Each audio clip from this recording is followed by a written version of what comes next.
ሰላም እንደምን አላችሁ? ይህ የ12ኛ ክፍል ሂስትሪ ዩኒት 3 ሶሻል ኢኮኖሚክ ኤንድ ፖለቲካል ዴቨሎፕመንትስ ኢን ኢትዮጵያ ፍሮም ዘ ሚድ 19th ሴንቸሪ አፕ ቱ 1941 የሚለው ዩኒት ላይ ነው የምንገኘው።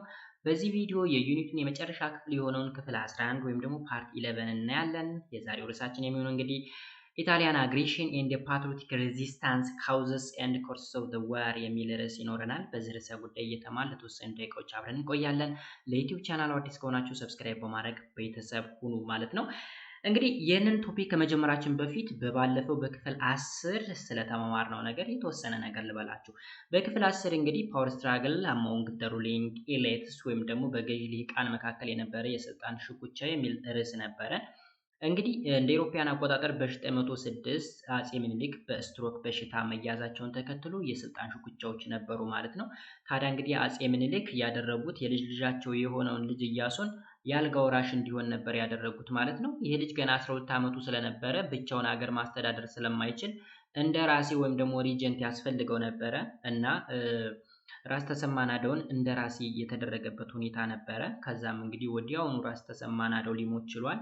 እንግዲህ ልጅ ኢያሱ እንደ ኢሮፓያን አቆጣጠር ከ911 እስከ 16 ድረስ ብቻውን ኢትዮጵያን ሲያስተዳድር ከቆየ በኋላ የውስጥና የውጭ ተቃውሞዎች ስለነበሩበት በመጨረሻም በ916 በዘመኑ በነበረው ፓትሪያርክ አቡነ ማቴዎስ አማካኝነት ኤክስኮሙኒኬት ተደርጎ ወይም ደግሞ ተወግዞ ከስልጣን እንዲወርድና እንዲታሰር ተደርጎ ነበረ። በምትኩ እንግዲህ የምኒልክ ልጅ የሆነችው ዘውዲቱ ንግስት እንድትሆንና የአልጋ ወራሽ ደግሞ ራስ ተፈሪ መኮንን እንዲሆን ተደርጎ ነበረ ሁኔታዎች የተጠናቀቁት ማለት ነው። ስለዚህ በፓርት 10 ወይም ደግሞ በሌሰን 8 እሱን ነበር ያየነው። ዛሬ ግን የጣሊያኖች ጥቃትና የአርበኝነት ተቃውሞ የጦርነቱ መንስኤዎችና መንገዶቹ ወይም ደግሞ ኮርሶቹ ምን ይመስላሉ የሚለውን ነገር እናያለን ማለት ነው ጋይስ። መልካም ሶ መጀመሪያ ላይ የምናየው እንግዲህ ካውዘስ ኤንድ ኮርሰስ ኦፍ ዘ ዋር ነው። የጦርነቱ መነሻ ኦኬ፣ የጦርነቱ መንስኤ መነሻና ኮርሶቹ ወይም ሂደቶቹ ምን ይመስላሉ የሚለውን ነገር እናያለን ማለት ነው። ኦልራይት To take revenge for her humiliating defeat at Adwa in 1896, Italy launched a war of aggression and invaded Ethiopia on October 3, 1935. እንግዲህ እዚህ ጋር ጣሊያን በ1896 እንደ ኢሮፓያን አቆጣጠር አድዋ ላይ እንግዲህ በጣም አሳፋሪ የሚባል ውርደትን ወይም ደግሞ ሽንፈትን ተከናንባ ነበር። ታዲያ እሱን ሪቬንጅ ለማድረግ ወይም ደግሞ ለመበቀል ስትል ድጋሜ በኦክቶበር ወይም ደግሞ በጥቅምት 3 1935 እንደ ኢሮፓያን አቆጣጠር ኢትዮጵያን ወራ ነበረ ማለት ነው። So Italian colonial interest in Ethiopia gathered a new momentum after the coming to powers in Italy of the Benito Mussolini and his fascist party in 1922. እንግዲህ የሆነበት ምክንያት ምንድን ነው? ከምንም በላይ የጣሊያ ፋሽስት ድጋፊዎች ይህንን የታሪክ ጠባሳ በመሰረዝ የጥንቷን የሮማን ግዛት እንግዲህ ወደ ነበረበት ለመመለስ ተፈልጎ ነበር። ስፔሻሊ ጣሊያንን ለማስተዳደር ስልጣን ላይ የወጣው ቤንቶ ሙሶሊኒ እና የሱ ፓርቲ የሆነው ፋሽስት ፓርቲ በ922 እንደ ኢሮፓያን አቆጣጠር ስልጣን ከያዘ ጊዜ ጀምሮ የጣሊያንን ሽንፈት ወይም ደግሞ ውርደት ለመመለስ ሲል ኢትዮጵያን ድጋሚ ወረረ ማለት ነው። ኦኬ Above everything, the Italian fascists and their supporters wanted to restore the former glories of the ancient Roman Empire by erasing this shameful scare on their history. እንግዲህ የጣሊያ ደጋፊዎች የሆኑት እንዲሁም ደግሞ የፋሽስቱ ፓርቲ መሪውም የሆነው ቤንቶ ሙሶሊኒ ሀሳባቸው ምንድነው? የቀደሟን የሮማንን ግሎሪ ወይም ደግሞ ክብር መመለስ ነው የሚፈልጉት። እንግዲህ ሮም ማለት ዓለምን አንቀጥቅጣ ስትገዛ የነበረች አንሸንት ስቴት እንደሆነች ማንም ያውቃል። ነገር ግን በአንድ ማንም በማያውቃት በኢትዮጵያ ስትሸነፍ በጣም ውርደት ነው። ስለዚህ እሱን ሪቬንጅ ለማድረግ ወይም ደግሞ ለመበቀል ሲባል ነው ድጋሚ በኦክቶበር 3 1935 ኢትዮጵያን ሊወሩ የቻሉበት ምክንያት ማለት ነው። On October 3 1935 Italian troops crossed the Marab River that separate Ethiopia and Italian colony of Ertra እንግዲህ በጥቅምት 3935 የጣሊያን ወታደሮች ወይም ደግሞ የጣሊያን ትሩፕስ የማንን ወንዝ አቋርጠው ሄዱ? የመረብ ሪቨርን አቋርጠው ወደ ኢትዮጵያ ገቡ ማለት ነው። የመረብ ሪቨር ማለት እንግዲህ ኢትዮጵያንና ኤርትራን የሚገነጥል ወይም ደግሞ የሚለይ ነው። እንግዲህ ኤርትራ የጣሊያን ኮሎኒ ነበረች። ሶ የሁለቱ ድንበር ደግሞ መረብ ሪቨር ወይም የመረብ ወንዝ ነበረ። እሱን ተሻግረው ወደ ኢትዮጵያ ገቡ ማለት ነው። ኦን 8 ኖቬምበር the Italian entered መቀሌ። በዚሁ ዓመት በ935 እንግዲህ ኖቬምበር ላይ የኢጣሊያ ወታደሮች የት ገቡ ይላል? መቀሌ ላይ ገቡ ማለት ነው። After an initial tactical retreat, the Ethiopian forces tried to check the Italian advance in January 1936. ከዛም እንግዲህ መጀመሪያ ላይ ኢኒሻል የሆነ ታክቲካል ሪትሪት ማለት እንግዲህ ማፈግፈግ ነው ወይም ታክቲካል ሪትሪት ስንል ደግሞ ይቺ ምንድነው ምንላት? ስልታዊ ማፈግፈግ ልንላት እንችላለን። ስለዚህ የኢትዮጵያ ወታደሮች ስልታዊ ማፈግፈግ ሲያደርጉ ከቆዩ በኋላ እንግዲህ እንደምናየው መቀሌ ላይ ገብተዋል ኦልሬዲ ጣሊያኖች አይደለ?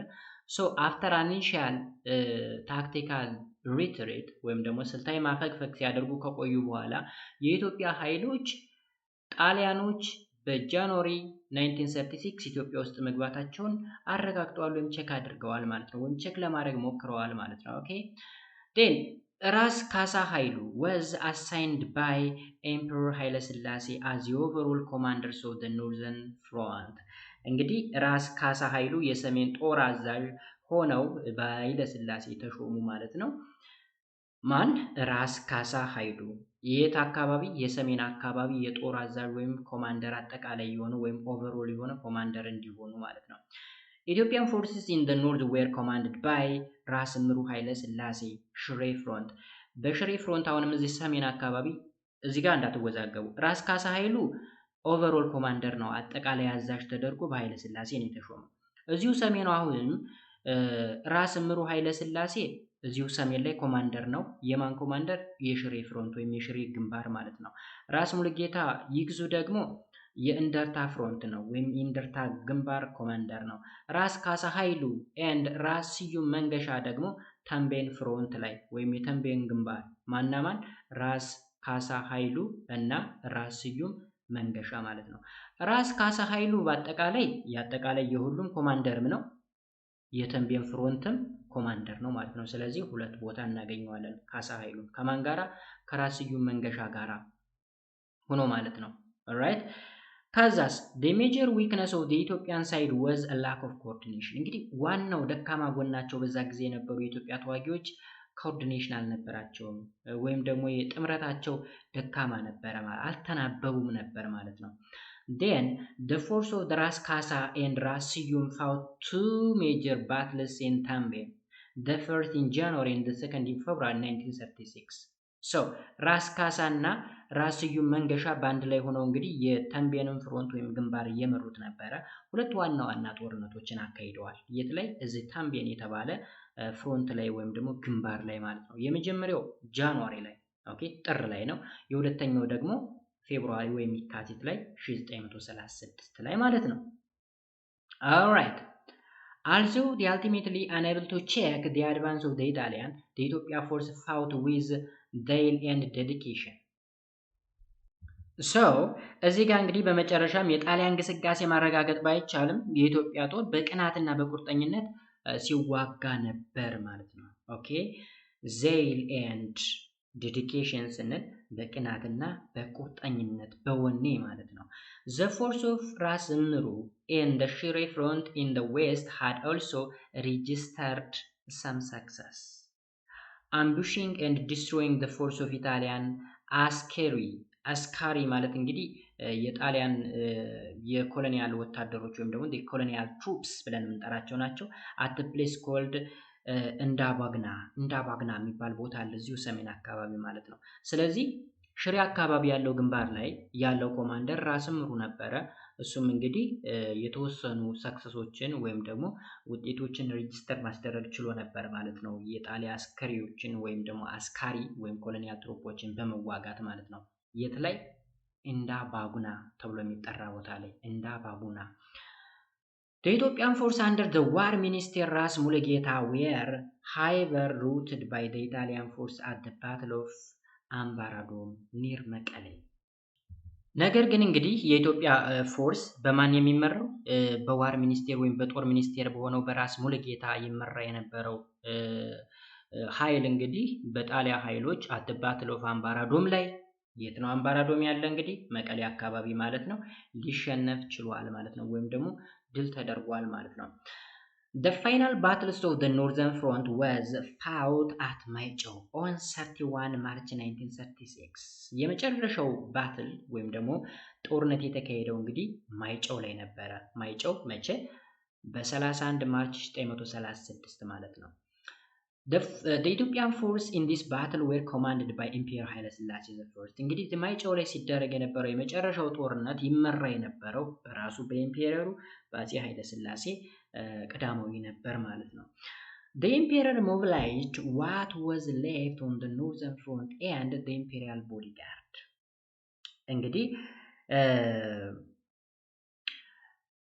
የመጨረሻ እንግዲህ ቀሩ የሚባሉ ሰሜን አካባቢ ያሉ ኃይሎችን በማደራጀት እሱም ብቻ አይደለም ኢምፔሪያል ቦዲጋርዶችን ሁሉ ሳይቀር በማዋቀር አፄ ኃይለ ሥላሴ የተቻላቸውን ያክል ለማድረግ ሞክሮ ነበር ማለት ነው። በመጨረሻ ታይም The Italian fought from a well fortified position and had a marked superiority in the air.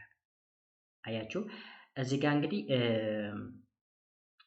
ጣሊያኖች በጣም በሚገርም ሁኔታ የሚገርም ፎርቲፊኬሽን ነበራቸው ወይም ደግሞ ምሽግ ነበራቸው። ስለዚህ መሽገው ጥሩ ቦታ ላይ ሆነው ነበር ሲያጠቁ የነበረና የበላይነትን ሲቀዳጁ የነበሩት። የበላይነትን የተቀዳጁ ስፔሻሊ በአየር ነው። አየር እንግዲህ የአየር የጦር ኃይል ሁላ ነበራቸው። እንግዲህ እኛ በዛ ዘመን የአየር የጦር ኃይል ሊኖረን ቀርቶ ወፍ ምንም ነገር አይታወቅም ማለት ነው። ኦኬ ከዛም despite some initial success the Ethiopian force were eventually defeated. እንግዲህ መጀመሪያ አካባቢ ላይ የተወሰነ ስኬትን ብናመጣም at the end of the day ግን ዲፊት ነው የገጠመን ወይም ደግሞ ሽንፈት ነበር የገጠመን ማለት ነው በዛ ሂደት ላይ። Then the defeat was followed by the merciless aerial bombardments of the retreating Ethiopian troops.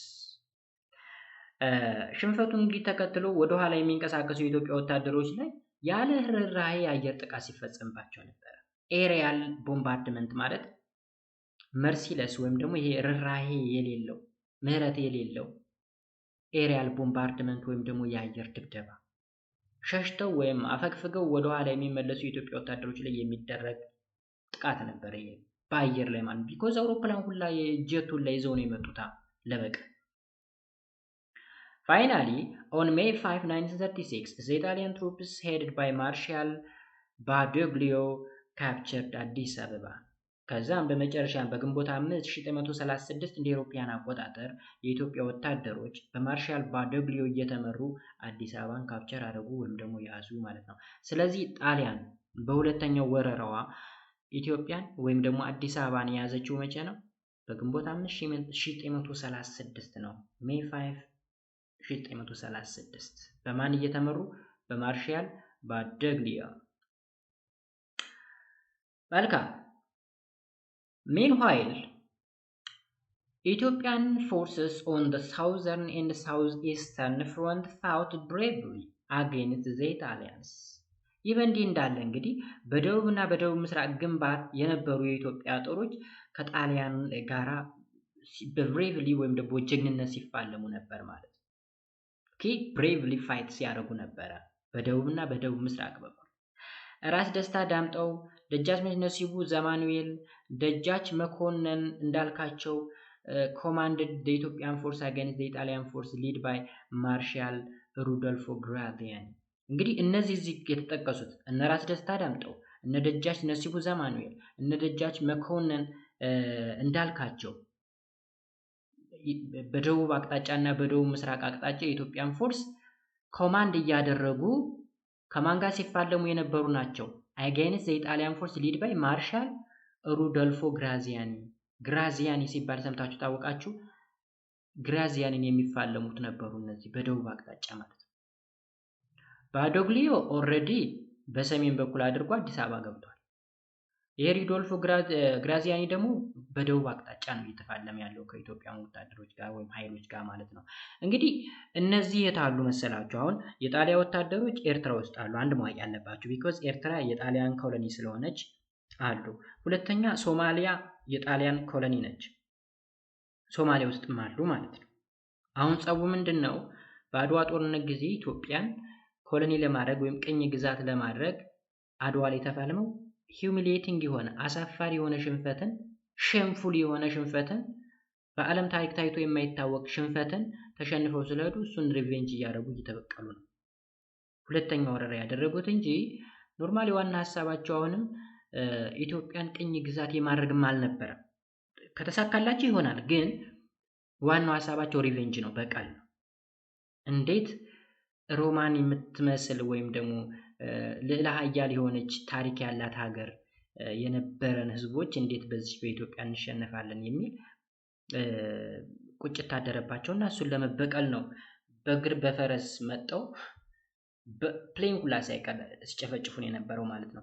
The Italian not only had complete control of the area, but they also had a numerical superiority over the Ethiopian forces on all fronts. እንግዲህ ጣሊያውያን አየር ሙሉ በሙሉ ከመቆጣጠር ባለፈ በሁሉም ግንባሮች ከኢትዮጵያ ኃይሎች በላይ በቁጥር የበላይነት የነበራቸው ወታደሮች ነበሯቸው ማለት ነው። ስለዚህ በአየር ብቻ ሳይሆን በምድርም ቢሆን ኒውሜሪካል ሱፔሪዮሪቲ ወይም ደግሞ በቁጥር ይበልጡን ነበር ማለት ነው፣ በሁሉም ፍሮንቶች ወይም በሁሉም ግንባሮች ማለት ነው። ስለዚህ የመሸነፍ እድላችን ሰፊ ነበር ማለት ነው። As a result, a few days after Marshal Badoglio arrived in Addis Ababa, Marshal Ridolfo Graziani arrived in Harar. እንግዲህ ተመልከቱ።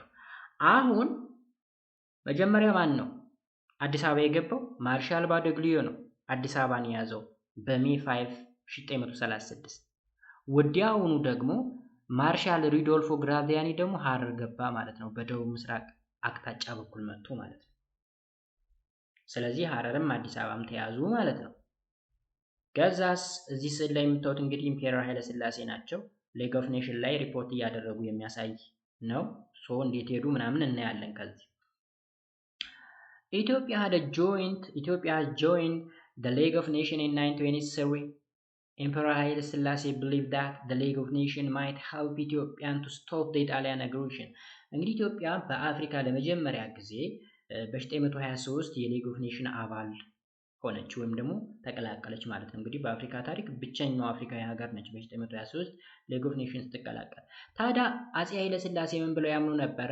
ሌግ ኦፍ ኔሽን የጣሊያን አግሬሽን ወይም ደግሞ ጸባጫሪነት ይከለክልናል ወይም ተው ይልልናል ወይም ያግዘናል ወይም ደግሞ ስቶፕ እንዲያደርጉ ወይም እንዲተው ያደርጋል ብለው ያምኑ ነበር ማለት ነው። ቢኮዝ ሌግ ኦፍ ኔሽን ዋና ዓላማው ምንድነው? የአንደኛው የዓለም ጦርነት ከተደረገ በኋላ መጨረሻ ላይ የዓለም ሀገሮች ወይም በጦርነቱ የተሳተፉ ሀገሮች እንግዲህ ድጋሚ ጦርነት እንዳያደርጉ ፍትሃዊ የሆነ ድርጅት አቋቁመው ነበር፣ ሌግ ኦፍ ኔሽን የሚባለው ጄኔቫ ላይ ማለት ነው። ከዛ ይሄ ሊግ እንግዲህ አገልግሎቱ ምንድነው? ጠባጫሪ ሀገሮች ሲኖሩ አንደኛውን እንዳይወር ምናምን የሚያደርግ ነበር። ከዛም ይሄን ተከትሎ therefore emperor went to Geneva and called for the support of the league. ከዛም እንግዲህ አፄ ኃይለ ሥላሴ ወደ ጄኔቫ ነበር የሄዱት። ጄኔቫ ላይ ሄዱና ያለውን ነገር ሪፖርት አደረጉና ድጋፍም እንዲሰጧቸው ጠየቁ። ሰፖርት ማለት ነው ከሊጉ። ጣሊያን ምንም ሳንደርስባት መጣወራናለችና እንድታቆም አድርጉልን፣ እርዳታ አድርጉልን የሚል ሪፖርት አደረጉ። but the response was not good for Ethiopia. ምላሹ ግን ለኢትዮጵያ ጥሩ አልነበረም። it imposes a sanctions on both the victim Ethiopia and the aggressor Italy. የሌግ ኦፍ ኔሽኑ ምላሽ ምንድን ነው? ለኢትዮጵያ ጥሩ ያልሆነ ምላሽ ነበረ። ለሁለቱም ለተጠቂዋ ለቪክቲሟ ኢትዮጵያ፣ ለአግሬሰር ወይም ደግሞ ለጸባጫሪው ኢትዮጵያም ሳንክሽን ነበር የተሰጣቸው፣ ማዕቀብ ማለት ነው። ሁለቱንም ተጠቂውም አጥቂውም ማዕቀብ። ግን እንደዛ አልነበረም መሆን ያለበት። ፌር የሆነ ዲሲሽን ነበር መሰጠት ያለበት። ግን አንፎርቹኔትሊ ለሁለቱም ማዕቀብ እንዲሰጥ ተደርጓል ማለት ነው። ኦልራይት። ከዛ የጣሊያን ወረራ the Italian occupation. The Italian force under Marshal Badoglio entered Addis Ababa against A background of the total anarchy followed the flightings of the Emperor ኃይለ ሥላሴ the first። እንግዲህ በማርሻል ባግዶሊዮ የሚመራው የጣሊያን ጦር ንጉሠ ነገሥት ኃይለ ሥላሴ ከተሰደደ በኋላ ሙሉ በሙሉ አለመረጋጋት የተፈጠረበት አዲስ አበባ ላይ ገብተዋል ማለት ነው። ማን? ማርሻል ባግዶሊዮ። ኃይለ ሥላሴ ወዴት ሄደዋል? ወደ አውሮፓ ጄኔቫ ሄደዋል። በምትኩ ማን ገባ? ማርሻል ባዶግሊዮ። ማርሻል ባዶግሊዮ አዲስ አበባ ለመረጋጋት ውስጥ ነበረች፣ እሷን ተቆጣጠረ። ባዶግሊዮ was assigned as the first Italian viceroy of Ethiopia። ቪዘሪ ማለት የወኪል አስተዳዳሪ ማለት ነው። ጣሊያን ወክሎ ኢትዮጵያን የሚያስተዳድር ሆኖ ተሾመ። ማን? ማርሻል ባዶግሊዮ። ኦኬ። ስለዚህ ባዶግሊዮ የመጀመሪያው የጣሊያን ምክትል ፕሬዚዳንት ሆኖ ተሾመ ማለት ነው። ምክትል ፕሬዚዳንት ማለት ዋናው እንግዲህ እዛው ጣሊያን ውስጥ የሚያስተዳድር ነው። ኢትዮጵያ እና እዚህ ምስራቅ አፍሪካ ላይ ያለው ደግሞ እሱ ሆነ ማለት ነው ባዶግሊዮ። በሱን ማርሻል ባዶግሊዮ was replaced by ማርሻል ሪዶልፎ ግራዚያኒ። ወደው እንግዲህ ባዶግሊዮ በማን ተተካ? በሩዶልፎ ግራዚያኒ ወይም በግራዚያኒ ተተካ ማለት ነው። who served as a viceroy until an assassination attempt was made by ሞገስ አስገዶም and አብርሃ ደቦጭ to kill him on 19 February 1937። እንግዲህ እነዚህ ሁለት ቫይዘሪዎች ነበሩ። የመጀመሪያው ቫይዘሪ ማን ነበረ? ባዶግሊዮ። ከዛ ከባግዶሊዮ ቀጥሎ ሩዶልፎ ግራዚያኒ ተተካ። ሩዶልፎ ግራዚያኒ ደግሞ ሲያገለግል የቆየው እንደ ቫይዘሪ ሆኖ ሲያገለግል የነበረው በሞገስ አስገዶም እና በአብርሃም ደቦጭ የግድያ ሙከራ እስኪደረግበት ድረስ ነው። እንግዲህ ሞገስ አስገዶም እና አብርሃም ደቦጭ የተባሉ የኢትዮጵያ ፓትሪዮቶች ግራዚያኒን ለመግደል በ19 ፌብሩዋሪ 1937 ሙከራ አድርገው ነበር። ይህ ሙከራ ግን ብዙ መስዋዕትነት አስከፍሎናል። Tens of thousands of innocent civilians in and around Addis Ababa were mercilessly massacred by the force of ግራዚያኒ። እንግዲህ በ10 ሺዎች የሚቆጠሩ ኢኖሰንት ወይም ደግሞ ንጹሃን ዜጎች በአዲስ አበባ እና በአዲስ አበባ ዙሪያ ያለምንም ርህራሄ ወይም ደግሞ መርሲለስሊ ማሳከር ሆኑ፣ ተገደሉ፣ ተጨፈጨፉ ማለት ነው በግራዚያኒ ፎርስ ወይም ደግሞ በግራዚያኒ ኃይል ማለት ነው። ስለዚህ ፌብሩዋሪ 19 ማለት በእኛ የካቲት 12 እያልን የምንጠራው ማለት ነው። የካቲት 12 እንግዲህ በተደረገው ጭፍጨፋ፣ የጅምላ ጭፍጨፋ አሁን ላይ ማስታወሻዎች አሉ ወይም ደግሞ ሌጋሲዎች። ለምሳሌ የካቲት 12 ሆስፒታል አለ፣ የካቲት 12 ትምህርት ቤት አለ። እነዚህ ነገሮች አሁን በዚህ ስያሜ ያገኙት እንግዲህ በ10 ሺዎች የሚቆጠሩ እንደውም ሌላ ቦታ 30 ሺህ አካባቢ ነው የሚለው መረጃው። በ10 ሺዎች ሲል እንግዲህ ሜቢ 2 አስርቶች ወይም 3 አስርቶች ሊሆን ስለሚችሉ 30 ሺህ ብለን እንውሰደው። 30 ሺህ የሚደርሱ ኢኖሰንቶች ሊገደሉ ችለዋል ማለት ነው አዲስ አበባ እና በአዲስ አበባ ዙሪያ። በማን? በግራዚያኒ። መቼ? የካቲት 12። ኦኬ። ስለዚህ የካቲት 12 ማስታወሻነቱ ለዛ ነው። እሺ፣ ትምህርት ቤቱን፣ ሆስፒታሉ። ኦኬ።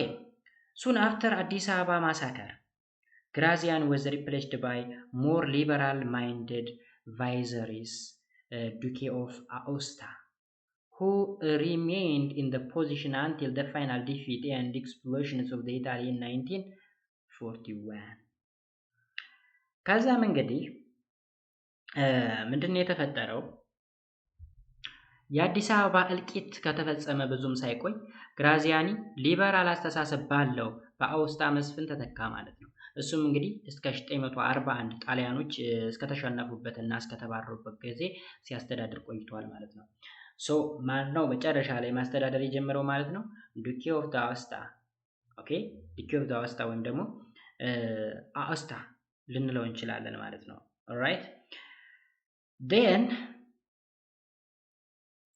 the Italian fascist occupation, which lasted for 5 years, was largely confined to the major towns because of the nationwide patriotic resistance. እንግዲህ ለ5 ዓመታት የዘለቀው የጣሊያን ፋሽስት ወረራ በአብዛኛው በዋና ዋና ከተሞች ብቻ የተወሰነ ነበረ። ምክንያቱም እንግዲህ በመላው ሀገሪቱ በነበረው የአርበኝነት ተቃውሞ ምክንያት ነው።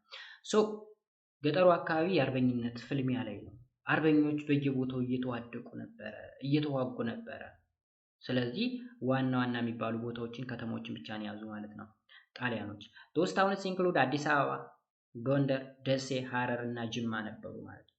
አዲስ አበባ which was also the capital of the Italian East Africa got a new urban settlement pattern, electricity, piped water and many factors.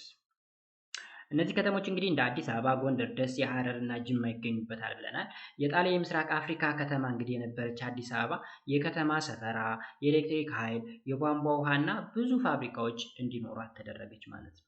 ስለዚህ የምስራቅ አፍሪካ የኢጣሊያ ግዛት ዋና ከተማ አዲስ አበባ ሆነች ማለት ነው በዚህ 5 ዓመት ውስጥ። ኢትዮጵያ was ruled by the fascists for 5 years. ኢትዮጵያም እንግዲህ በዚህ በፋሽስት አስተዳደር ለ5 ዓመታት ያክል ተገዛች ማለት ነው።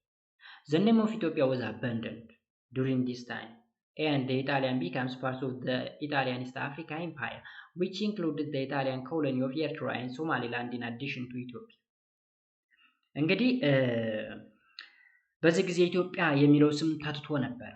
እናም ኢትዮጵያ የጣሊያን የምስራቅ አፍሪካ ግዛት አካልም ነበረች። ይህም እንግዲህ ከኢትዮጵያ በተጨማሪ የኤርትራና የሶማሌላንድ የጣሊያን ቅኝ ግዛቶችን ያካተተ ነበረ። ስለዚህ የጣሊያን የምስራቅ አፍሪካ ግዛት ስንል ኢትዮጵያ፣ ኤርትራ እና ሶማሊያ ነበሩ። ስለዚህ ባጭሩ ታዲያ ኢትዮጵያ አልተገዛችም የምንለው ከዚህ በላይ ምን ይምጣ ካላችሁ ኦፊሻሊ ዓለም እውቅና አልሰጠውም። ይሄን ለ5 ዓመት ያክል የተደረገው ግዛት ወይም ደግሞ ጣሊያን ኢትዮጵያን የገዛችበት ወይ በውጊያ ነው። በቃ ጦርነት ውስጥ ነበሩ። አሁን ኮሎኒ ስንል ምን ማለት ነው? እንግዲህ ኮሎኒ ስንል ሙሉ በሙሉ ህዝቡን አሳምኖ ወይም ደግሞ ህዝቡን በኃይል ረግጦ ገዝቶ የበላይነትን ሲያሳይ ያኔ ኮሎኒ ልንለው እንችላለን። አሁን ግን ይሄን 5 ዓመቱን እዚህ ኢትዮጵያ ውስጥም እንኳን ቢሆን ጦርነት ላይ ነበሩ። በቃ ኦኬ፣ ጦርነት ላይ ነበሩ። አሁን ኤርትራ የጣሊያን ግዛት ናት ስንል ኤርትራውያን ጣሊያንን ለመዋጋት አልተነሱም ወይም ደግሞ ኦሬዲ አምነው ተቀብለው እየተገዙ ነው። ሶማሌዎችም ልክ እንደዛው ማለት ነው። ስለዚህ የበላይነትን አግኝተዋል። ነገር ግን ጣሊያን ኢትዮጵያን ስትቆጣጠር የተቆጣጠረችው ሙሉ ኢትዮጵያን ሳይሆን ከተማውን ክፍል ብቻ ነው። እንደ አዲስ አበባ፣ ጎንደር፣ ደሴ፣ ሐረርና ጅማ የመሳሰሉ ከተሞችን እንጂ አብዛኛው የኢትዮጵያ ክፍል በፓትሪዮቲክ ሬዚስታንስ ወይም ደግሞ በአርበኞች ትግል ውስጥ ነበር ያለው ማለት ነው። ለዛ ነው እንጂ ለ5 ዓመታትም ቢሆን ተጽዕኖ አሳድራ ሄዳለች። ብዙ ሌጋሲዎች አሏት፣ አሻራዎቹ አስቀምጣ ሄዳለች ባይዘው። ኦኬ ከዛ the Italian East Africa was divided into 6 administrative regions each with its own capital listed below. እንግዲህ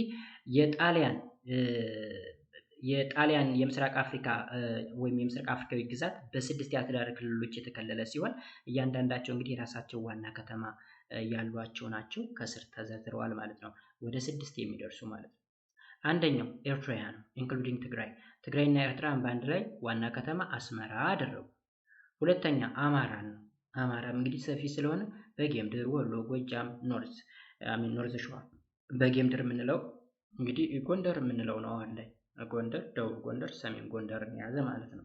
እሱን ወሎን፣ ጎጃምን፣ ኖርዝን ወይም ባጭሩ የአማራ ክልልን ማለት ነው ዋና ከተማ ጎንደር አደረጉ። ኦኬ ከዛ ደግሞ ኦሮሞና ሲዳማን ደግሞ በአንድ ላይ ያደረጉና ዋና ከተማ ጅማ አደረጉ። አዲስ አበባ ላተር ሪኔምድ ሸዋ በኋላ ሸዋ ብለው ጠርተውታል። አዲስ አበባ ደግሞ ዋናው ከተማው እዛው አዲስ አበባ ራሱ ማለት ነው። ሐረር የሐረርም ሐረር ነው። ኢጣሊያን ሶማሌላንድ ኢንክሉዲንግ ኦጋዴን የጣሊያን ሶማሌላንድ ወይም ሶማሌ የምንለው ደግሞ ኦጋዴንን ጨምሮ ኦጋዴን ማለት የኛ ሶማሌ ወይም የኢትዮጵያ ሶማሌ ማለት ነው። እሱን ጨምሮ ዋና ከተማቸውን ሞቃዲሾ አድርገው ለ6 የአስተዳደር ክልል ከልለው ማስተዳደር ጀመሩ ማለት ነው። The 5-year fascist occupation of the Ethiopian was marked by the large-scale road building and the expansion of motor transport. እንግዲህ የ5 ዓመት የፋሽስት የኢትዮጵያ ወረራ በዋናነት የሚታወቀው እንግዲህ በሰፋፊ የመንግስት ግንባታዎች እና የሞተር ትራንስፖርት መስፋፋት ነበር የሚታወቀው ማለት ነው። በዋናነት እንግዲህ ሮድ ትራንስፖርት በጣም ወሳኝ ነው ጋይስ። road were very crucial for the success of the fascist military campaign. ምክንያቱም እንግዲህ መንገዶች ለፋሽስት ወታደራዊ ዘመቻዎች ስኬት በጣም ወሳኝ ስለነበሩ ነው። alright despite the fascist principles of racial purity, look, racial purity, Italian occupation was marked by interracial marriage and expansion of prostitution.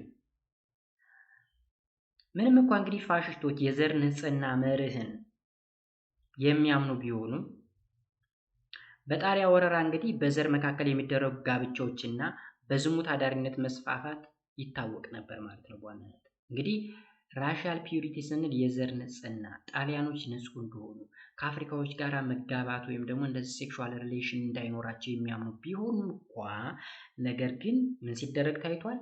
ጣሊያኖች ኢንተርራሻል ማሬጅ ወይም ቅኝ ከገዛቸው ኃይሎች ጋር ሲጋቡ ይታያሉ። ጣሊያን ከኢትዮጵያን ጋር ሊጋቡ ይችላሉ፣ ከኤርትራውያን ጋር ሊጋቡ ይችላሉ፣ ከሶማሊያ ጋር ሊጋቡ ይችላሉ። እና ደግሞ ፕሮስቲቱሽንን ሲያስፋፉም ነበረ ወይም ደግሞ the expansion of prostitution። ፕሮስቲቱሽን ማለት ዝሙት ልንለው እንችላለን ወይም ደግሞ ጥሬ ትርጉሙ ሽርሙጥና ነው። ስለዚህ እሱን ያስፋፉት እነሱ ናቸው። the Italian also control the import export trade in Ethiopia። ሌላው ደግሞ ጣሊያኖች ተቆጣጥረውት የነበረው የኢትዮጵያን የኢምፖርት ኤክስፖርት ያስመጭና ላኪን የንግድ መስመር ተቆጣጥረውት እንደነበረ ይነግረናል ማለት ነው። መልካም ቀጥሎ የምናየው ደግሞ the patriotic resistance and the war of liberation።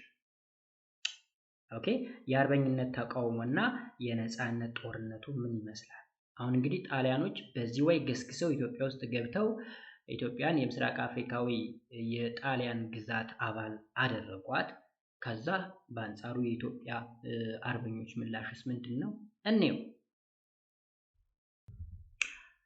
Although the Italians defeated the Ethiopian force in a conventional warfare occupied Addis Ababa on 5 May 1936, they faced a nationwide patriotic resistance። እንግዲህ ጣሊያኖች በግንቦት 5 ቀን 1936 የኢትዮጵያን ጦር በተለመደ ጦርነት የኮንቬንሽናል ዋርፌር ማለት የተለመደ ኖርማል የሆነ ጦርነት ፌስ ቱ ፌስ የሚደረግ ውጊያ ማለት ነው። እንግዲህ ተዋግተው ድል አድርገው አዲስ አበባን ቢቆጣጠሩም በመላው ሀገሪቱ እየተካሄደ የነበረው እንግዲህ ከባድ የነበረ የአርበኝነት ተቃውሞ ገጥሟቸዋል ማለት ነው። ስለዚህ ኮንቬንሽናል ወይም ደግሞ ፊት ለፊት የሆነ ወይም ኖርማል የሆነው ውጊያውን አሸንፈዋል ጣሊያኖች። አሸንፈውም የት ገብተዋል? አዲስ አበባ ገብተዋል። ነገር ግን ኔሽን ዋይድ የሆነ ወይም ደግሞ አገር አቀፍ የሆነ የፓትሪዮቲክ ሬዚስታንስ ወይም ደግሞ የአርበኞች ትግል መቋቋም አልቻሉም። ኦኬ ሶ the resistance could be divided into two phases። ይህም ትግል እንግዲህ በሁለት ዋና ዋና ፌዞች ይከፈል ነበረ ማለት ነው። ኦኬ ወይም ደረጃዎች ይከፈል ነበረ። የመጀመሪያው the first could be described as the continuations of the 1935 to 36 the Italo-Ethiopian War። የመጀመሪያው እንግዲህ የ1935ቱ እስከ 36 ዓመተ ምህረት ያለው የኢትዮጵያ ጣሊያን ጦርነት ተብሎ የሚጠራው ነው። ኢትዮ ጣሊያን ዋር ተብሎ የሚጠራው ኮንቬንሽናል የሆነ ዋር ማለት ነው ሲገቡ የነበረው። this phase was characterized by conventional fighting ወይም ደግሞ ኖርማል የሆነ ፊት ለፊት ውጊያ ነው። የኢትዮጵያም ኃይሉን አሰልፎ ጣሊያኖችም ኃይላቸውን አሰልፈው መዋጋት ማለት ነው። The February massacres of 1937 marked the beginning of the second phase which was characterized by guerrilla warfare። ነገር ግን የካቲት ወር 1937 ዓመተ ምህረት የተፈጸመው እልቂት ወይም ደግሞ የዘር ማጥፋት ልንለው እንችላለን ወይም ማሳከር የሁለተኛው ምዕራፍ የመጀመሪያ የሽምቅ ውጊያን አስጀመረ ማለት። ስለዚህ ጉሪላ ዋርፌር ማለት የደፈጣ ውጊያ ወይም ደግሞ የሽምቅ ውጊያ ሽምቅ እንለዋለን። ኮንቬንሽናል ፊት ለፊት ነው። እገሌና እገሌ ሊፋለሙ ነው ተብሎ ወታደራቸውን ይዘው ሄደው ፊት ለፊት የሚዋጉበት። ጉሪላ ዋርፌር ግን አጥቅቶ መድፈጥ ነው። በቃ እንደዚህ ፊት ለፊት የሚባል ነገር የለም። የተቻለውን አማራጭ ተጠቅመው ያገኙትን ሁሉ አማራጭ ተጠቅመው መፋለም ነው፣ ተደብቀው ማለት ነው። በድብቅ ያጠቁና ያመልጣሉ። በቃ ፋይት ኤንድ ሪትሪት ነው። ፋይት አድርጎ ወይም ደግሞ አጥቅቶ አታክ አድርጎ ምን ማለት ማምለጥ ወይም መደበቅ ማለት ነው። ስለዚህ ጦርነት ሁለት አይነት ጦርነቶች አሉ። አንደኛው ኮንቬንሽናል ብለን የምንጠራው ማለት ነው። ሁለተኛ ደግሞ ጉሪላ ብለን የምንጠራው። የጉሪላ እንግዲህ ሽምቅ ነው። ኮንቬንሽናል ግን ፊት ለፊት ነው። ሽምቅ የምንለው እንግዲህ በቃ ጫካ ውስጥ ገብተው ሊሆን ይችላል የሆነ የማይታዩበት ቦታ ላይ ሆነው የሚጠቃውን አካል ማጥቃት ነው ባጭሩ። ስለዚህ የ937ቱ ጭፍጨፋ ወይም እልቂት የሁለተኛውን ፌዝ ወይም ደግሞ የሁለተኛውን የውጊያ ደረጃ ሊጀምረው ችሏል። የመጀመሪያው ኮንቬንሽናል ነበር፣ ከዛ ጉሪላ ዋርፌር ጀመሩ ማለት ነው። እነዚህ ዘጋምተዋቸው እንግዲህ ፓትሪዮት ናቸው ወይም ደግሞ የኢትዮጵያ አርበኞች ናቸው ማለት ነው። እዚህ ጋር መጥተዋቸው Among the highlights of the first phase was the resistance waged by the three commanders of the Southern Front, ራስ ደስታ ዳምጠው፣ ደጃች በየነ መርዕድ and ደጃች ገብረ ማርያም ጋሪ። እንግዲህ እዚህ ጋር በመጀመሪያው ምዕራፍ ውስጥ እንግዲህ ካሉ ዋና ዋና ነጥቦች መካከል ወይም ደግሞ ዋና ዋና ኮማንደሮች ልንላቸው እንችላለን ማለት ነው። በደቡብ ግንባር የነበሩ 3 አዛዦች ነበሩ። ራስ ደስታ ዳምጠው፣ ደጃች በየነ መርዕድ እንዲሁም ደጃች ገብረ ማርያም ነበሩበት ማለት ነው። ስፔሻሊ እነዚህ በደቡብ አቅጣጫ የነበሩ ናቸው። የምታስታውሱ ከሆነ ቀደም ላይ ስናወራ የነበረው this phase ended with the capture and execution of ራስ ደስታ ዳምጠው in February 1937። ይሄ ፌዝ እንግዲህ የተጠናቀቀው በ937 ራስ ደስታ ዳምጠው በመያዝ እና በመግደል ነው ይለናል። ስለዚህ ተያዘ፣ ተገደለ። ማን? ራስ ደስታ ዳምጠው። The ill-coordinated and unsuccessful assaults of the Italians in Addis Ababa in summer of 1936 is another example of the first phase of the patriotic resistance ይለናል። እንግዲህ በ936 የበጋ ወቅት በአዲስ አበባ በጣሊያኖች ላይ የተደረገው ያልተቀናጀና ያልተሳካ ጥቃት የአርበኝነት ትግል የመጀመሪያ ምዕራፍ ሌላ ምሳሌ ነው ልንለው እንችላለን ማለት ነው። so ill coordinated ማለት በትክክል ያልተጠና ማለት ነው። unsuccessful ወይም ደግሞ ያልተሳካ ጥቃት ጣሊያኖች ላይ ተደርጎ ነበረ በ936 ማለት ነው። ስለዚህ በ936 በበጋ ወቅት በአዲስ አበባ ላይ በጣሊያኖች ላይ የተደረገው ያልተቀናጀና ያልተሳካ ጥቃት የአርበኝነት ትግሉ የመጀመሪያ ምዕራፍ ሌላ ምሳሌ ነው እንላለን። ስለዚህ እዚህ ጋር አልተሳካላቸውም፣ ከዛ የአርበኝነት ትግሉ እንዲጀምር ሆነ ማለት ነው።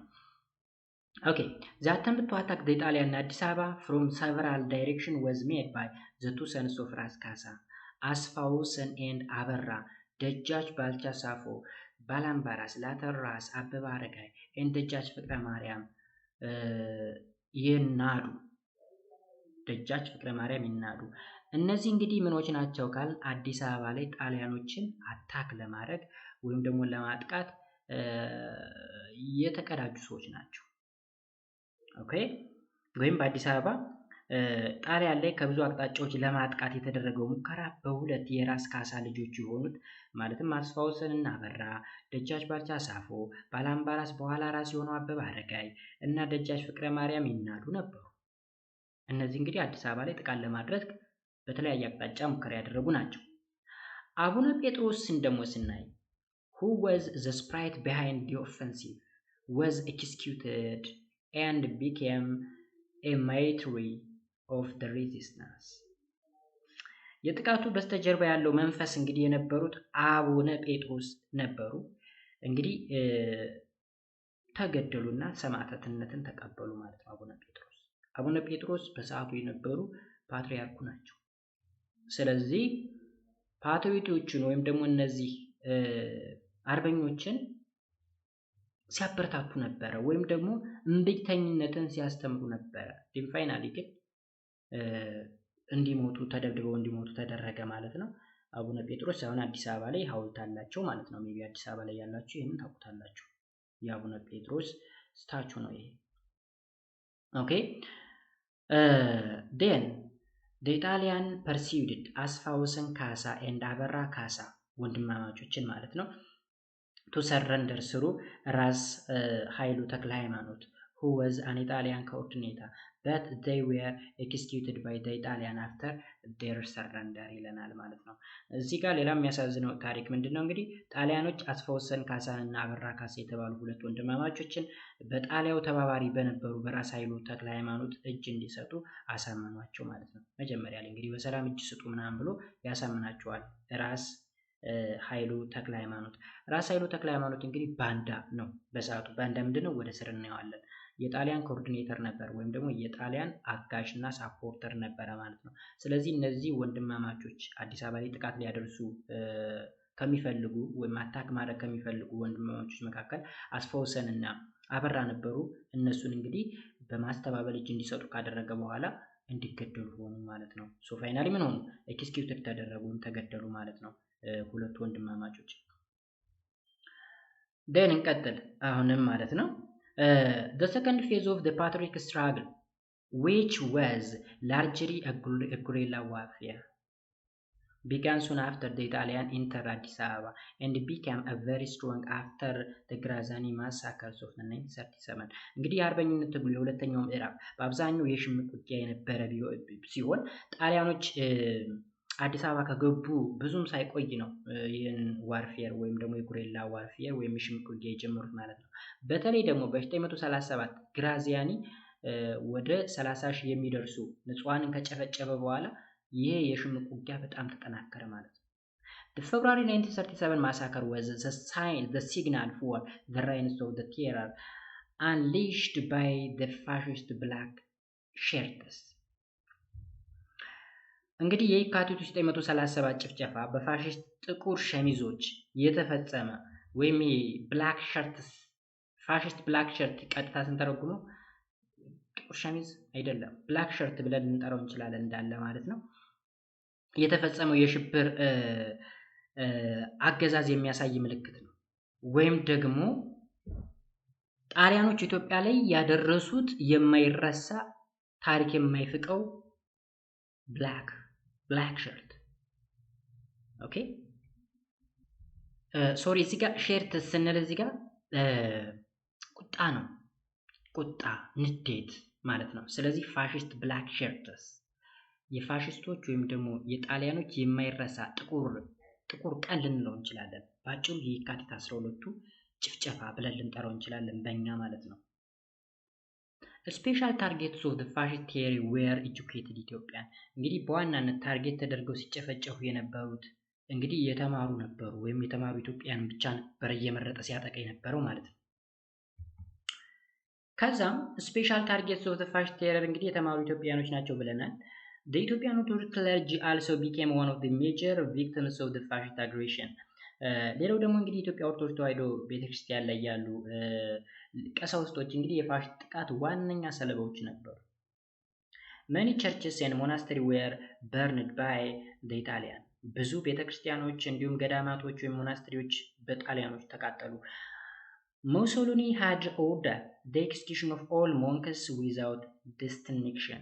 ሙሶሎኒ እንግዲህ ጣሊያን ሆኖ የሚያስተዳድረው ማለት ነው። ሁሉም መነኩሳት ያለ ልዩነት እንዲገደሉ ትእዛዝን ሰጡ ማለት ነው። ከዛም numerous monks in ancient monastery of ደብረ ሊባኖስ were murdered by the fascist force during the February massacre. ከዛም እንግዲህ በጣም በርካታ ሞንክስ ወይም ደግሞ መነኩሴዎች ስፔሻሊ በደብረ ሊባኖስ ገዳም ላይ ማለት ነው ያለምንም ርህራሄ በፌብሩዋሪ ማሳከር ወይም ደግሞ በዚህ በየካቲቱ ጭፍጨፋ አብረው እንዲጨፈጨፉ ተደረገ ማለት ነው። then next እዚች ጋር አንድ ጥያቄ አለ። do you support or oppose the attempts of Abraham ደቦጭ and ሞገስ አስገዶም to kill Graziani? are they heroes or troublemaker? why ይላል። እዚች ጋር እንግዲህ አንድ ጥያቄ ይጠይቃል። እንግዲህ ነገር ምላሹ እንደየሰው ሊለያይ ይችላል። ምን መሰላችሁ የተፈጠረው ወደ ስር የምናየው ታሪክ ነው። አብርሃም ደቦጭና ሞገስ አስገዶም የጣሊያኑን ግራዚያኒን ለመግደል የቦምብ ውርወራ አድርገው ከሽፎ ሳይሞት ቀረ። በዛ ንዴት ነው እንግዲህ አዲስ አበባና በአዲስ አበባ ዙሪያ ያሉ ከ30 ሺህ ያላነሱ ወይም ደግሞ በ10 ሺዎች የሚቆጠሩ ንጹሃን የተገደሉት ማለት ነው። ስለዚህ እነዚህ ሁለቱ አርበኞች የሰሩትን ስራ ትደግፋላችሁ ወይስ ደግሞ ችግር ፈጣሪዎች ናቸው ብላችሁ ታምናላችሁ ነው የሚለው። እነዚህ ሰዎች ይሄንን ባያደርጉ ኑሮ ይሄንን የግድያ ሙከራ ባያደርጉ ኑሮ 30 ሺህ አካባቢ የሚደርሱ ንጹሃን ላይ ገደሉ ይችሉ ነበር። ነገር ግን ደግሞ ቢሳካ ኑሮስ ግራዚያንን ቢገድሉ ኑሮ ደግሞ አንድ የአርበኝነት ስራ ሰሩ ማለትም ሊሆን ይችላል። ሶ እንግዲህ እንደየሰው አስተሳሰብ ሊለያይ ይችላል። ኤኒዌይስ although the patriotic resistance was particularly strong in Gojam, Begemder, and Showa, there was no parts of Ethiopia where the Italian ruled without problems. በተለይ በጎጃም በጌምድር እና በሸዋ አርበኞች ተቃውሞ ጠንካራ ቢሆንም ጣሊያኖች ያለ ችግር ያስተዳደሩበት ወይም የገዙበት የኢትዮጵያ ክፍል አልነበረም ማለት ነው። ስለዚህ ሰላማዊ ሆነው ማስተዳደር አልቻሉም። ግን በጣም ስትሮንግ የሆነ ኦፖዚሽን ወይም ሬዚስታንስ ሲገጠማቸው የት ነው? ጎጃም ላይ፣ በጌምድር ወይም ደግሞ ጎንደር ብለን የምንጠራው ላይ፣ ሸዋ ላይ ነው። ወይም ደግሞ ባጭሩ እዚሁ አማራ ክልል ማለት ነው። there was no parts of the Ethiopia where the Italian ruled without problem. Okay, the guerrilla struggle includes almost all provinces in Ethiopia. እንግዲህ የሽምቅ ውጊያው በሁሉም ኢትዮጵያ ባሉ ግዛቶች ላይ የተደረገ ውጊያ ነው። ሽምቅ ውጊያ ስንል ማለት ነው። Ethiopians in respects of ethnics, religious difference fought the invading force until 1941. ስለዚህ በኢትዮጵያ ውስጥ እንግዲህ ምንም የብሔር የሃይማኖት ልዩነት ሳይደረግ ጣሊያኖች ለእናት ሀገራቸው ሲሉ እንግዲህ ተፋልመዋል ማለት ነው። ጣሊያኖችን እስከመቼ ድረስ? ከ941 ድረስ ማለት ነው። ቢኮዝ የዩኒት ታሪካችን እስከመቼ ነው? ከሚድል ኢትዮጵያ ማን ነው from the mid 19th century up to 1941 አይደል የሚለው ዩኒታችን ከ19ኛው ክፍለ ዘመን አጋማሽ እስከ 1941 ድረስ አይደል የሚለው። ስለዚህ 1941 ነው ይሄ ዩኒት የሚያበቃው ማለት ነው። ስለዚህ እስከዛ ድረስ ይፋለሙ ነበር ማለት ነው። in fact there was no also Ethiopians who were willing to assist the Italian against their motherland Ethiopia. Those Ethiopians who did the dirty work for Ethiopians were known as banda. Okay, እዚህ ጋር ደግሞ ተመልከቱ። አሁን ምን አለ መሰላችሁ? መጀመሪያ በብሔርም በሃይማኖትም ምንም ልዩነት ሳይደረግ እንትን ሲሉ ነበረ፣ ሲዋጉ ነበረ አይደል? ሙሉ ኢትዮጵያኖች ፋይት ሲያደርጉ ነበረ። ስለዚህ there were also Ethiopians who were willing to assist the Italian against their motherland. እንግዲህ እናት ሀገራቸውን በመካድ ከጣሊያን ጎን ሆነው ሲፋለሙ የነበሩ ወይም ደግሞ ለጣሊያን ሲያግዙ የነበሩና ኢትዮጵያን ለመውጋት ፍላጎት የነበራቸው ወይም ጣሊያን አሲስት ሲያደርጉ ሲመሩ ሲያግዙ የነበሩ ኢትዮጵያኖች እንደነበሩ ይታወቃል ማለት ነው። ስለዚህ እነዚህ ኢትዮጵያኖች ወይም ደግሞ እንደዚህ አይነት ደርቲ የሆነ ስራ የሚሰሩ ወይም እንደዚህ አይነት ቆሻሻ የሆነ ስራ የሚሰሩ ሰዎች ምን ተብለው ይጠራሉ? ባንዳ ተብለው ይጠራሉ። ባንዳ ማለት አገሩን የከዳ አገሩን ክዶ ለውጭ ጠላት የሚሰራ የሚያገለግል ማለት ነው። the bandas created more problems for the patriots than the Italian themselves. እንግዲህ እነዚህ ባንዳዎች ከጣሊያን ይልቅ ለፓትሪዮቶች ወይም ደግሞ ለነዚህ አርበኞች ትልቅ የሆነ ፈተና ሆኖ ነበረ ወይም ችግር እየፈጠሩ ነበረ። ቢኮዝ አርበኞች በየት በኩል እየተንቀሳቀሱ እንደሆነ ምን ያክል አቅም እንዳላቸው ምናምን ለጣሊያኖች ሪፖርት ያደርጋሉ ወይም ይናገራሉ ማለት ነው። ባጭሩ ጣሊያኖችን አሲስት ሲያደርጉ ነበረ ማለት ነው። the Italians were able to identify nobles who had discontents against the Emperor Haile Selassie I and attract them to their sides and made them become a banda. እንግዲህ ጣሊያኖች ምንድን ያደረጉት ስራ መሰላችሁ? በንጉሱ በኃይለ ሥላሴ ቅሬታ የነበራቸው ወይም ዲስኮንተንት የነበራቸው ወይም ደግሞ አለመርካት የነበራቸው መኳንንቶችን ከየቦታው ሰበሰቡና ከነሱ ጎን አቆሟቸው እና ባንዳ አደረጓቸው ነው የሚለው። ስለዚህ እነዚህ ባንዳ ብለን የምንጠራቸው በንጉስ ኃይለ ሥላሴ ቅሬታ የነበራቸውና ኢትዮጵያን ለመውጋት የተሰለፉ ሰዎች ናቸው ባጭሩ። The main collaborators of the Italian was ራስ ኃይለ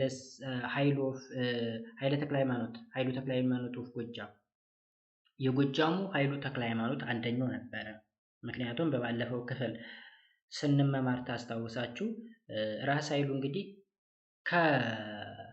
ከኃይለ ሥላሴ ጋር ሰጣ ገባ ነበር። ልጅ ኢያሱ ሲታሰር ከእስር ቤት እንዲያመልጥ ያደረገው ራስ ኃይሉ ነበር፣ የጎጃሙ ራስ ኃይሉ ነበር። ኃይለ ሥላሴ ስልጣን ላይ መምጣታቸውን አልፈለጉም ማለት ነው፣ ወይም ደግሞ አያምኑበትም ነበረ። ራስ ኃይሉ ተክለ ሃይማኖት የንጉስ ተክለ ሃይማኖት ልጅ ነው ባይዘው ራስ ኃይሉ ማለት ነው ጎጃም። ከዛ ከኃይለ ሥላሴ ጋር እንግዲህ ዲስካውንተንት ወይም ቅሬታ ስለነበረው ነው ከጣሊያኖች ጎን ሆኖ ሲያግዝ የነበረው ማለት ነው። ሌሎች ደግሞ others who joined the Italian camps at least for a while ለአጭር ጊዜም እንኳ ቢሆን ማለት ነው ራስ ስዩም መንገሻ of ትግራይ የትግራዩ ራስ ስዩም መንገሻ የመንገሻ ዮሐንስ ልጅ ነው ደግሞ የራስ ስዩም የሚባለው ማለት ነው ወይም ያጼ ዮሐንስ የልጅ ልጅ ማለት ነው እሱም ከጣሊያኖች ጎን ነበረ ራስ ጌታቸው አባተ of ሾው የሾው ጌታቸው አባተ የተባለ ልጅ ነበር ሌላ ማለት ነው ወይም ደግሞ ራስ ነበረ ደጃች አያሌው ብሩ of ሰሜን የሰሜኑ ደጃች አያሌው ብሩም ከጣሊያኖች ጎን ነበር እነዚህ እንግዲህ ጊዜያዊም ቢሆኑ ባንዳ ብለን የምንጠራቸው ናቸው ሌላው ደግሞ አባ ጆቢር of ጅማ የጅማው አባ ጆቢርም በኃይለ ሥላሴ ቅሬታ ነበር ደጃች ኃይለ ሥላሴ ጉግሳ of ትግራይ had already deserted to the Italian at the beginning of the Italian invasion and provide them with a vital intelligence about the Ethiopia military position ሌላው ደግሞ የትግራው ደጃች ኃይለ ሥላሴ ጉግሳ የተባለው ደጃች ወይ መሪ ልንል እንችላለን ዲዘርት በማድረግ ወይም ደግሞ በመክዳት መጀመሪያ ላይ ለጣሊያኖች እንዴት እንደሚወሩ በየት በኩል እንደሚገቡና የኢትዮጵያን የወታደራዊ ፖዚሽን ወይም አቋም ምን እንደሆነ መረጃ ሲሰጥ ነበር ማለት ነው Despite such collaboration the patriotic resistance gradually weakened the Italian occupation እንግዲህ እንደዚህ አይነት ኮላቦሬሽኖች ወይም የባንዳነት ስራዎች ቢኖሩም የኢትዮጵያ አርበኞች የጣሊያንን የመግዛት ወይም ደግሞ የመውረር አቅም እያዳከሙት መጡ ማለት ነው The outbreak of the Second World War and the Italian entry into the World War the Second on the side of Germany in 1941 or June 1940 በ1940 ማለት ነው ended the Ethiopian international isolation እንግዲህ ምን እያልን ነው እንዲህ አይነት ትብብር ቢኖርም የአርበኝነት ተቃውሞ ቀስ በቀስ የጣሊያን ወረራ አዳክሟል ማለት ነው የሁለተኛ ዓለም ጦርነት መጀመሩና ጣሊያን በሰኔ በ1940 ከጀርመን ጎን ወደ ዓለም ጦርነት መግባቷ ኢትዮጵያ በዓለም አቀፍ ደረጃ ብቸኛ ወይም ደግሞ ገለልተኛ የመሆን ነገሩ አቆመ ማለት ነው ስለዚህ ጄኔቫ ላይ ሊግ ኦፍ ኔሽን ላይ ሄዳ ሪፖርት ብታደርግም ማዕቀብ የተጣለበት ስለዚህ ብቸኛ ሆና ነበር አይዞሌትድ ሆና ነበር ነገር ግን የሁለተኛ ዓለም ጦርነት ተጀመረ መቼ 1939 ነው የተጀመረው ግን 1940 ላይ በሰኔ ወር ጣሊያን እንግዲህ ፋሺስት ጣሊያን እንግዲህ በዛ ጊዜ ባይዘው ጀርመን እና ጣሊያን በጣም አስክሯቸው ነበር የሚሆኑት ቅጣምባሩ ጥፍቶባቸው ነበር ጀርመን እና ጣሊያን ማለት ነው በተለይ የጀርመኑ አዶልፍ ሂትለር እና የጣሊያኑ ቤንቶ ሙሶሊኒ እንዲያርጓቸው ነበር በቃ የሚይዛቸው ቅጣምባሩ ጥፍቶባቸው ነበር ስለዚህ ባንድ ጎራ ቆሙ ማለት ነው በሁለተኛ ዓለም ጦርነት ስለዚህ በዚህ ጊዜ እንግዲህ ኢትዮጵያ በዓለም አቀፍ ደረጃ ብቸኛ የመሆኗ ነገር ወይም ኢንተርናሽናል አይዞሌትድ የመሆኗ ነገር አበቃለት እንዳረገ ማለት ነው Now the British had decided to provide a military help to Emperor ኃይለ ሥላሴ and the Ethiopian patriots እንግዲህ ከዚህ ጊዜ በኋላ ነበረ የብሪቲሽ መንግስት ለኢትዮጵያ የወታደራዊ እርዳታ ወይም ለኃይለ ሥላሴ የወታደራዊ እርዳታ ለማድረግ ውሳኔ የሰጡት ማለት ነው ኃይለ ሥላሴ እንግዲህ ጄኔቫ ላይ ሄደ ከዛ ምላሽ አላገኘም ከዛ ለንደን ላይ ቤተሰቦቹን ይዞ በስደት ነበር ይኖር የነበረው ማለት ነው ከዛም እዛ ጋር ከነበሩ ባለስልጣናት ጋር ወይም ከእንግሊዝ ወይም ለንደን ላይ ከሚኖሩ ባለስልጣናት ጋር ሲወያዩ ነበር ወይም ደግሞ ሲመካከሩ ነበር ማለት ነው ዜን ምንድነው የሆነው እንግዲህ That was mainly because the British colony of Kenya, Sudan and British Somaliland were threatened by the Italian occupation of Ethiopia. ከዛም እንግዲህ እንግሊዝ ማንን ትገዛ ነበር ጎረቤታችን ሱዳንን ትገዛ ነበር ማንን ትገዛ ነበር ኬንያን ትገዛ ነበር የእንግሊዝ ሶማሌላንድም ነበር ወይም የብሪቲሽ ሶማሌላንድ ነበር እዛም ጋር ነበረች ስለዚህ በሁለተኛ ዓለም ጦርነት እንግሊዝና ጣሊያን በተቃራኒ ጎራ ስለቆሙ ኢትዮጵያን እየወረረች ያለችውን ጣሊያን እዚህ ጋር ማሸነፍ መቻል አለባት ማለት ነው ስለዚህ ሁለት ሀገሮች ጦርነት ውስጥ ተገጠሙ ባገኙት አጋጣሚውን ለመፋለም ነው አይደል ሶ ኢትዮጵያን እየወጋች ያለችውን ጣሊያንን መውጋት አለባት ማለት ነው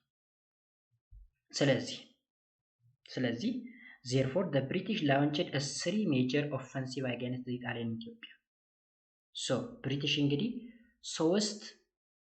በሶስት ዳይሬክሽን ወይም ደግሞ ሶስት ዋና ጥቃቶችን አደረሰች ማለት ነው ማለት ላይ ጣሊያን ላይ ማለት ነው ወይም ኢትዮጵያን እየወጋች ያለችው ጣሊያን ላይ 2 from Sudan and 1 from Kenya against Mussolini East Africa Empire ስለዚህ ሁለቶቹ ከየት በኩል መጡ ከሱዳን በኩል በምዕራብ አቅጣጫ መጡለት ማለት ነው። ኢትዮጵያ ሊያግዙ የመጡ የብሪቲሽ ኃይሎች። አንደኛው ደግሞ በደቡብ በኩል ከኬንያ። ስለዚህ ኤምፐረር ኃይለ ሥላሴ was fought from England to Sudan ብራውት ማለት ነው፣ ፋውት ሳይሆን ብራውት። ስለዚህ አፄ ኃይለ ሥላሴ ከእንግሊዝ በየት በኩል መጣ? በሱዳን በኩል። በሱዳን በኩል ብሎ ከሱዳን እንግዲህ የወጡ ሁለት ወታደራዊ ግሩፖች አሉ፣ ወይም ደግሞ ኦፌንሲቭ ፓርቶች አሉ ብለናል። በእነሱ በኩል አብሮ መጣ ማለት ነው። ከዛስ he was accompanied by Brigadier General Dan Sanford and Major Orde Wingate who leads the Gideon Force። እንግዲህ እዚህ ጋር ሁለቱ ከሱዳን በኩል የመጡ ኃይሎች እነማን ናቸው? አንደኛውን የሚመራው ብርጋዴር ጀነራል ዳን ሳንፎርድ የሚባል ነው። ሜቢ አዲስ አበባ ላይ ሳንፎርድ የሚባል ትምህርት ቤት አለ፣ በሱ ስም የተሰየመ ነው። ሁለተኛው ደግሞ ሜጀር ኦርዴ ዊንጌት ነው። ዊንጌትም አሁንም አዲስ አበባ ዊንጌት አደባባይ አለ፣ ዊንጌት ፖሊቴክኒክ ኮሌጅ አለ፣ ዊንጌት ትምህርት ቤትም አለ። በእነሱ የተሰየመ ነው። አሁንም ሁሊድ ዘ ጌዲዮን ፎርስ፣ ጌዲዮን የሚባል ኃይልን ነው አጠናክረው ሁለቱ፣ ወይም ጌዲዮን የሚባል ኃይል አላቸው ሁለቱ ያጣመሩት ማለት ነው። ይዘው በምዕራብ በኩል በጎጃም በኩል ገቡ ማለት ነው። ከማን ጋራ? ከንጉሱ ጋራ። ዘይ ክሮስድ የኢትዮጵያን ባውንደሪ አት ኦሜዴላ ኢን ጎጃም። ከዛ በጎጃም በኩል ብለው እንደውም በምዕራብ ጎጃም በኩል ብለው ነው ያለፉ። ሜቢ ምዕራብ ጎጃም ዋና ከተማ ፍኖተ ሰላም ነው። ፍኖተ ሰላም የሚባል ስያሜ የተሰጠው በንጉስ ኃይለ ሥላሴ ነው። በዛ በኩል ስላለፉ ሰላም ሰፈነ ምናምን የሚል ትርጓሜ ያለው ይላሉ እዛ አካባቢ ያሉ ሰዎች። Another British force led by William Platt defeated the Italian force in Eritrea and entered Asmara in April 1941. ሌላው የብሪቲሽ ፎርስ አሁንም ደግሞ በማን የሚመራ ነው? በዊሊያም ፕላት የሚመራ ነበረ። እንግዲህ እነዚህ ደግሞ ኤርትራ ውስጥ ያሉ ጣሊያኖችን አሸነፈና አስመራ ውስጥ ገባ ማለት ነው በአፕሪል 1941። Finally, the British force from Kenya, led by General Allen Congingham, defeated the Italian and liberated Addis Ababa on April 6, 1941. ከዛ ከኬንያ የመጣው በደቡብ አቅጣጫ የመጣው ሌላ ጀነራል ደግሞ የእንግሊዝ ጀነራል ማለት ነው፣ አሌን ኮንግሃም ብለን የምንጠራው ማለት ነው። ኮኒንግሃም ከደቡብ አቅጣጫ ከኬንያ መጥቶ አዲስ አበባ ነፃ ወጣ ማለት ነው። ስለዚህ ከየቦታው ተሰባስበው ኢትዮጵያ ነፃ ወጣት። On May 5, 1941 ኢምፐረር ኃይለ ሥላሴ ሪተርን ቱ አዲስ አበባ። ከዛም በሜይ 5 1941 እንግዲህ የምታስታውሱ ከሆነ ሜይ 5 1936 ነበረ ጣሊያኖች ኢትዮጵያን አዲስ አበባ የገቡት።